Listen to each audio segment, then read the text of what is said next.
Now, it might sound strange to you, but once the call came, Yuki Tsunoda could not say no, because he was contractually not able to say no, because, well, that's just how it works at Red Bull. But maybe this is a golden opportunity to give it a go, and make Horner's impression of Yuki Tsunoda age like the finest of milks, and heck, I'll even provide the egg. With the Japanese Grand Prix around the corner, this deserved its own spotlight, but let's be real, I would have spent an entire video just rambling about this, aside from the 70% chance of rain.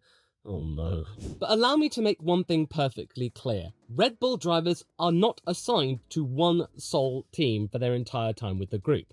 They are contracted by the group. So when the bosses call and say you're moving from one team to another, you go. So if Tsunoda wanted to stay at Racing Bulls, I hope that he had a good lawyer and a miracle worker, but then again, he's proving that he's not scared of the fight, because Tsunoda talking about a podium goal at Suzuka, it just screams of ambition and a really smart PR, knowing that he is in the driving seat, and no matter what Red Bull does, they still come off as the bad guy. But this is classic Red Bull spin, a bold headline to distract from the chaos of the last week. The team principal, the team itself, and Max's potential successor were all hammered in the media, exposing how fragile Red Bull truly is. Were the cars ever as dominant as we thought? Or did Max make the most out of a flawed machine while the second car revealed its true pace? Because if it's the latter, then it makes Max Verstappen's legend in Formula 1 only grow more. It's great for him, not so great for the team, of course, because what if one day he's not there anymore? Because Bernie Collins echoes this sentiment, and I do trust her judgment. She's no hype merchant. Her analyses, they hit hard, especially after the likes of last week's Red Bull emergency meeting. So quite frankly, in Bernie, I trust. So let me show you what she said. Ahem. The characteristics of the car, looking at it now, perfect hindsight vision 2020, Liam would have really benefited from driving that Red Bull more, which we think is very different in characteristic to the RB. Liam's performance in the RB was not dissimilar to Tsunoda, for example, and now he's at a point where he's qualifying 20th on the grid. And the RB looks quicker, and even Max came out and said he'd be quicker in an RB. I think they're in big trouble. If Max leaves or doesn't show up at a race, they are currently the 10th fastest team. And I was criticised last year for saying when Checo was there that if Max didn't turn up for a race, they were the 4th fastest team, but at the minute, they're 10th fastest. Your championship position for constructors is based on both cars. Yes, quite right. That's how your employees are paid their bonus. It will start to become very detrimental within that team that people are looking at being 4th or 5th, or wherever they end up in the constructors, if they cannot get that second seat working. Her point is basically saying the second seat of Red Bull is a disaster. Well, duh, Law. But what she does go on to say is that this really does have ramifications outside the track. Because according to Callum Nicholas's Life in the Pit Lane, staff bonuses can reach upwards of £15,000 a year if times are good. If those disappear, even behind-the-scenes talent may start looking elsewhere. Right at the moment that F1 might be rising its cost cap above $200 million for 2026. Seriously, the timing couldn't have been worse right at the moment when teams might have more money in their coffers to go racing, and maybe convince certain people to move to certain teams and really accelerate the Red Bull brain drain.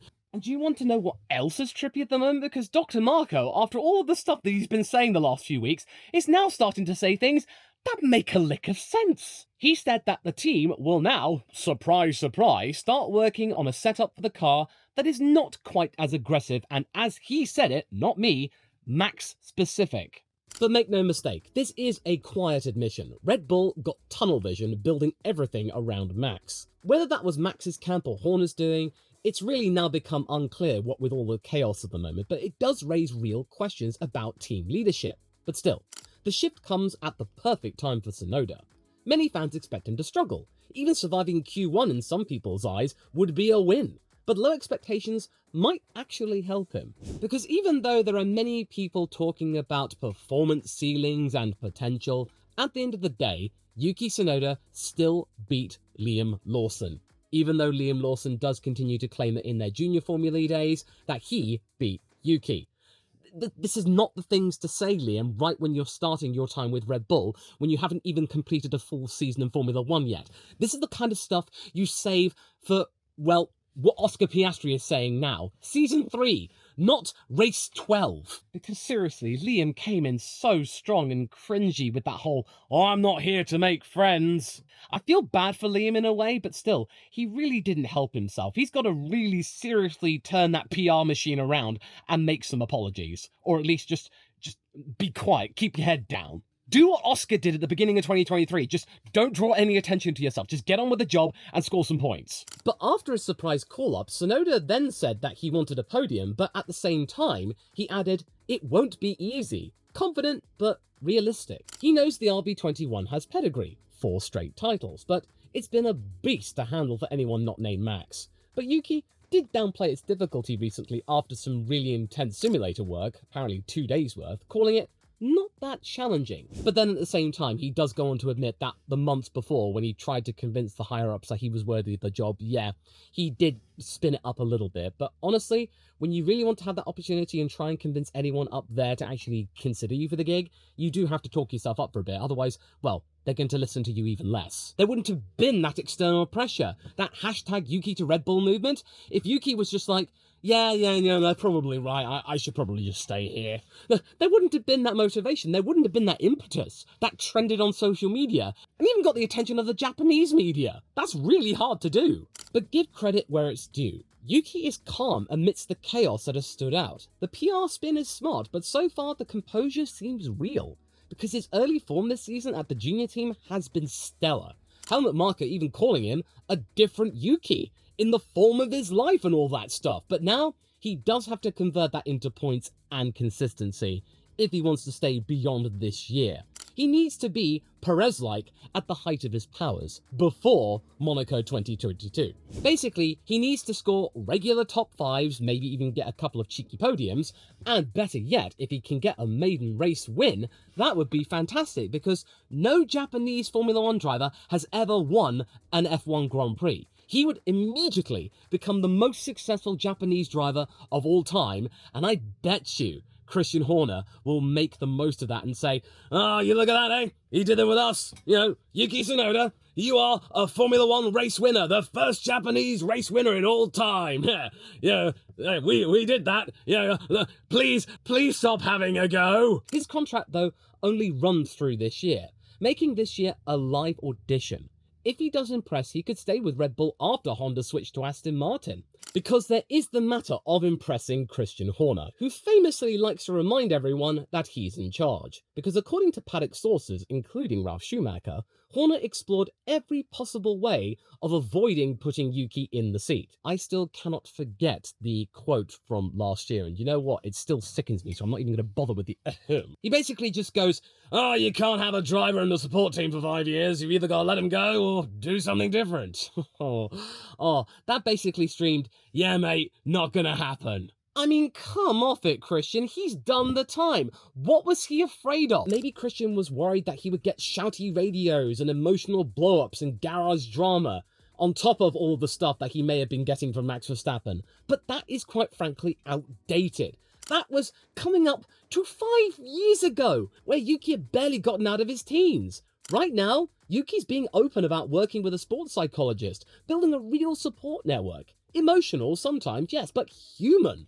And these days, measured. So generalizing it and just assuming Yuki will revert to his old ways, it's blinkered thinking, and a real sign that Christian just does not like the guy, and he is just biased. But now he's over a barrel. I mean, quite frankly, he turned down, supposedly, a total worth of £16.7 million from Honda in terms of sponsorship money and additional money to put Yuki in the car. He turned away money for that, but now he's come crawling back again. And on top of that, if this is true, he even checked in with Alex Albon last year about a possible Red Bull return, only to be rejected. And Albon's been honest about his time at Red Bull. It was far from rosy. Vocal about the car's issues as well. Now we must move on to a lesser discussed topic about Yuki Tsunoda being promoted to Red Bull Racing, aside from the injection of money that Honda are providing and the obvious boost in PR.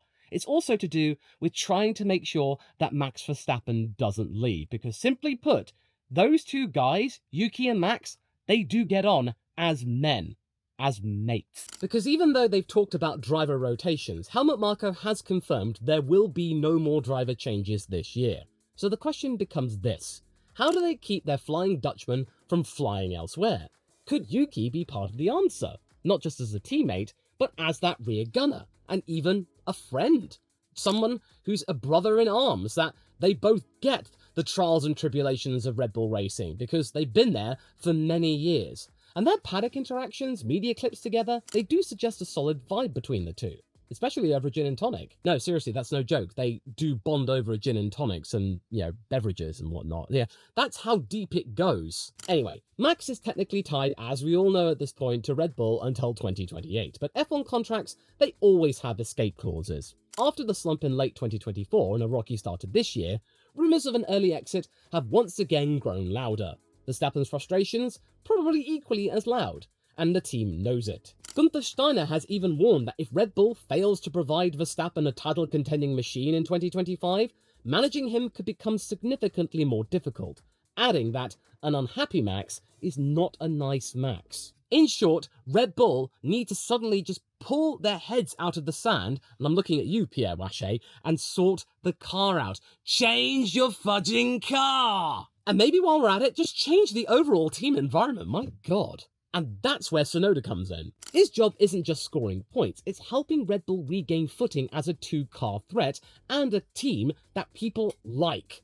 Horner put it plainly: the goals for this year are to retain the World Drivers' Championship and reclaim the World Constructors' title. Media backlash aside, Verstappen can likely secure the driver's title on his own with proper technical support, but the Constructors, that does take two cars. And again, Red Bull can become a two-car threat if Tsunoda is able to deliver on all of the promises and positive headlines and vibes that he is able to get from the RB21 and get some good solid results, where Liam Lawson failed to do so. In fact, failed to even get out of Q1. Because right now, they are very lucky that Ferrari has had a turgid time of it, with a double disqualification really putting a soon-to-be sizable gap between Red Bull and Ferrari. It's a helpful advantage to have when right now Red Bull have only been racing with one car scoring anything. Mercedes remain a wild card though, but if Red Bull starts showing real progress, Verstappen may start believing again. Especially important considering teams like Mercedes have courted him in the past, although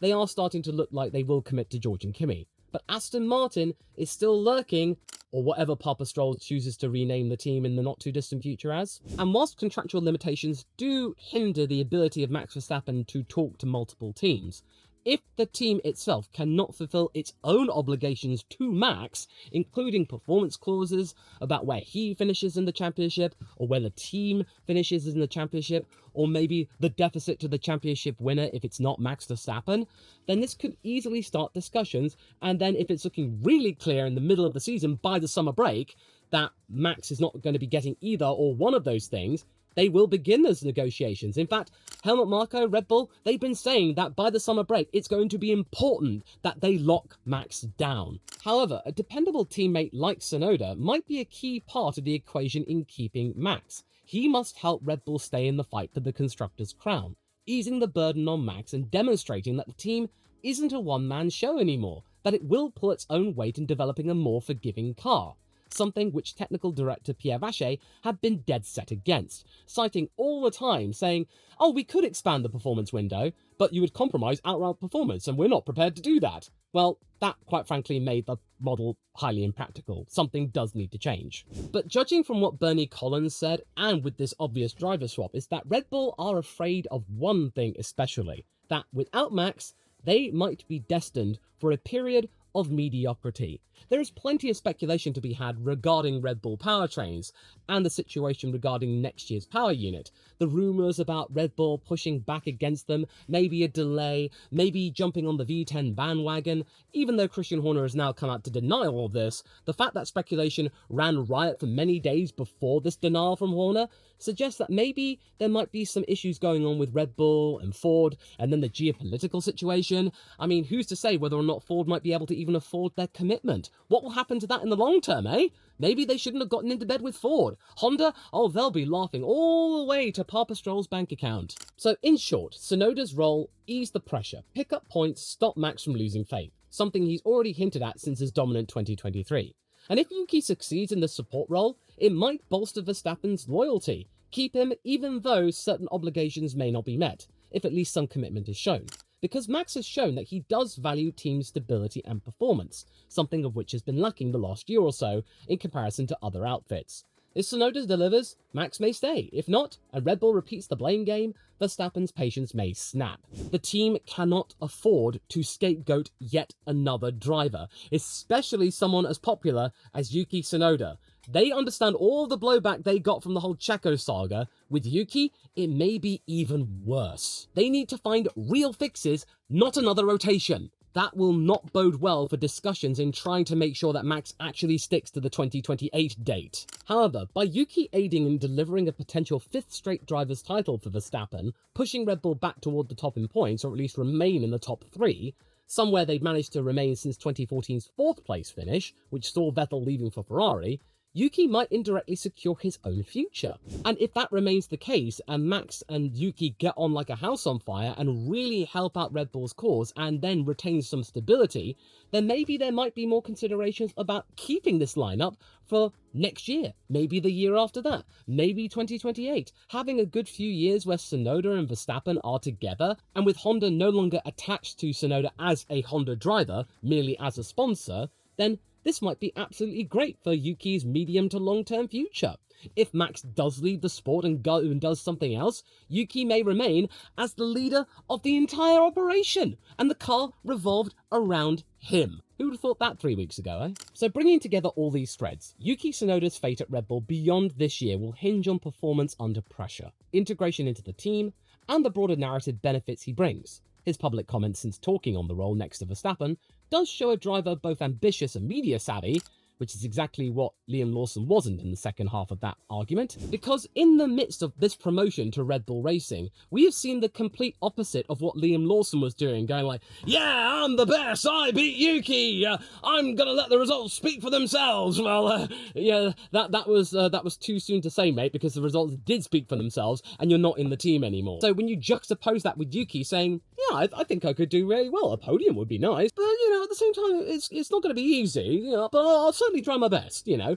It's like, okay, you know, that's good to have ambition, but at least you're realistic. Pragmatism. Red Bull needs some pragmatism. That is a fine line to walk, and so far, Yuki's walking it well. But on track, he absolutely must deliver results, but given the team's second car syndrome, he has been afforded at least a little time to get himself bedded in. But I am quite sure Yuki would like to come out swinging. Securing that podium on debut at Suzuka, a Honda circuit in front of his home crowd? Seriously, go look up at what happened when Kamui Kobayashi did that in 2012. It's absolutely otherworldly. But at the end of the day, when you really look back at what Yuki Tsunoda has been able to achieve within Formula One, he has truly earned the seat on merit, even though all of the other stuff surrounding this promotion has suggested otherwise. The whole thing with Honda providing money to ensure that role, Liam Lawson crashing out that way, it all seems just completely muddled, and I'm pretty sure that Yuki would have just wanted a simple, clean, oh, you did really well in 2024, okay, next year, it's your turn now, go and see what you can do. That would have been so much cleaner, that would have just easily been said, oh yeah, Yuki did deserve it on merit, and you wouldn't have worried about all of the sponsorship and the money and the contract shenanigans with Lawson. It would have been so much smoother. And Red Bull needs some smoothing out, because on paper, he did outshine Lawson. He stood up against Ricciardo Tsunoda to get here.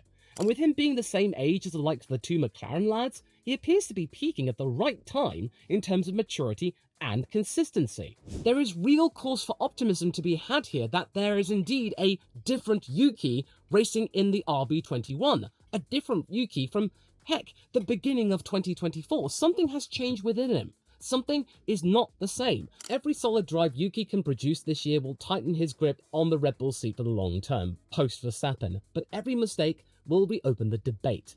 But if a genuine rapport with Verstappen forms as teammates, or at least a frictionless working relationship, it strengthens Tsunoda's hand tremendously. The team will be far less likely to eject him if the Verstappen-Tsunoda pairing is yielding a positive dynamic, and the team sees value in keeping continuity, since Max will most likely not tolerate another premature exit without his say on the matter. because supposedly he was trying his best to fight Liam's case to remain with Red Bull Racing for just that bit longer.